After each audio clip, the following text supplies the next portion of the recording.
I'm going to talk about my thoughts on hope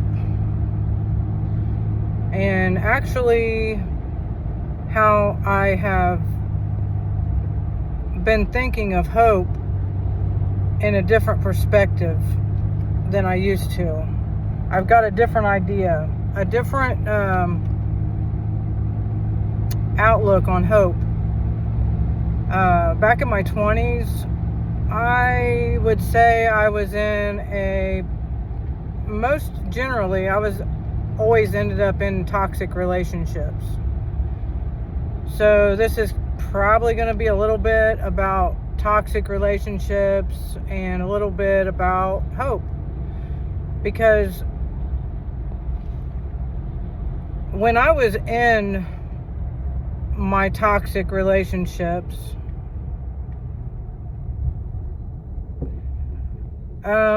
I had a different mindset than I have now, and it's probably because I actually got healthy enough to get out of the toxic relationship. Number one, I wanted a healthy relationship, and I didn't know what a healthy relationship looked like. So I had to go through a process of elimination. Things that I don't want and things that I do want.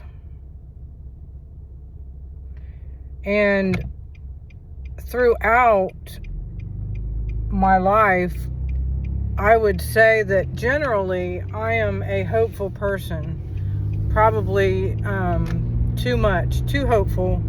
Sometimes that I overlook things that I shouldn't be overlooking because I'm so hopeful. Okay, and this is what I want to talk about, is having maybe not too much hope, because I think that if it's hope in the right way, if you're hoping for the right things, then yes, give your all to having hope.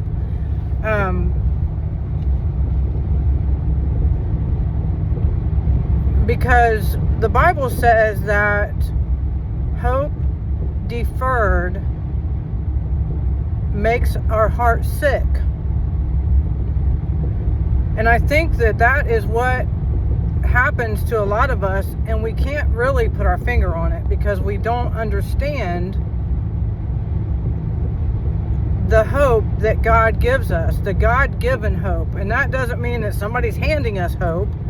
It just means I believe that we're designed with a hopeful heart. And when the Bible says that hope is deferred, I had to look all this up. I guess it just means, in English, it means when our hope is sidetracked, or when our hope gets put on the back burner, is a good way to put it. Or derailed. And I would say that during those years that I spent in toxic relationships, sorry it's so bumpy, but my phone holder is not working properly right now. So anyway,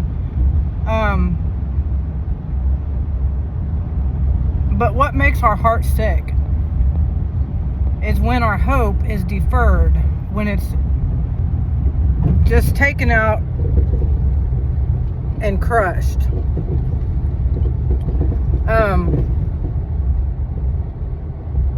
And I think the beginning of that is,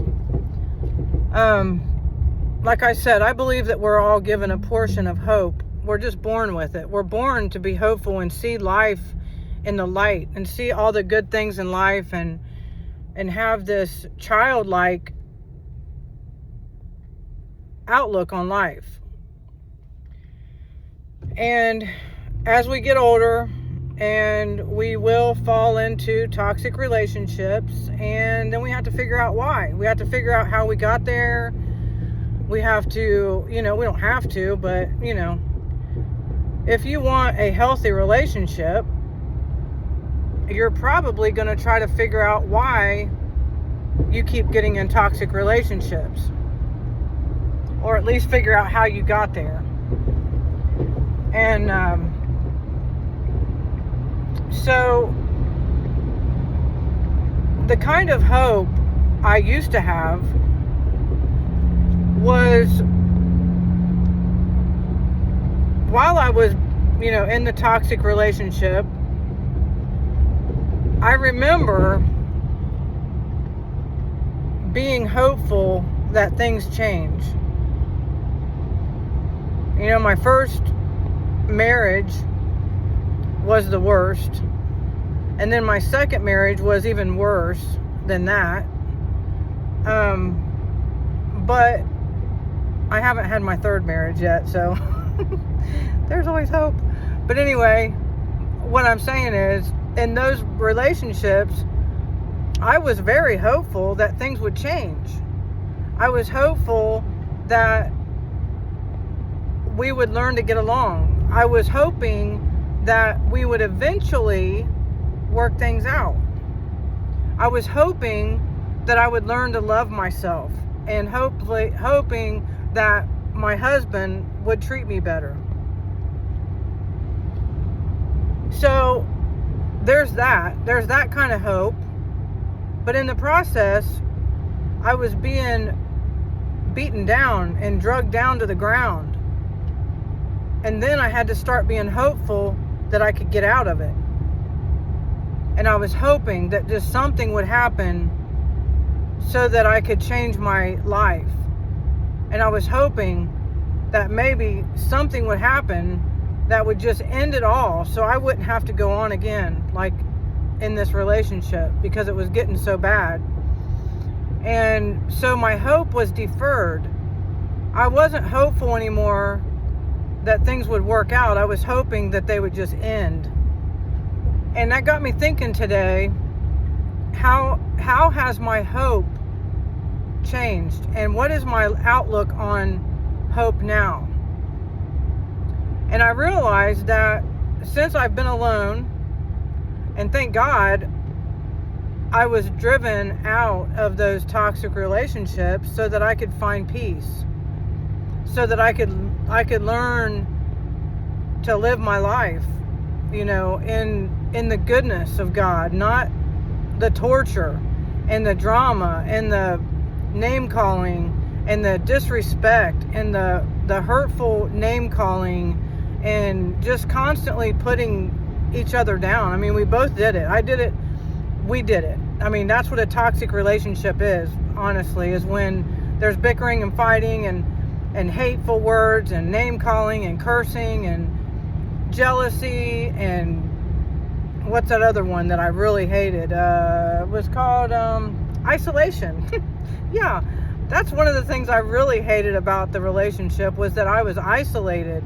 It seemed like I couldn't get away from it, and it seemed like my partner, my husband, was extremely jealous, and I couldn't get out from under his thumb, and it was a very isolated relationship. And so I had to learn to socialize, and I had to learn to express myself and all these things. And I realized today how far I have come from those toxic relationships. And now my hope now is for peace.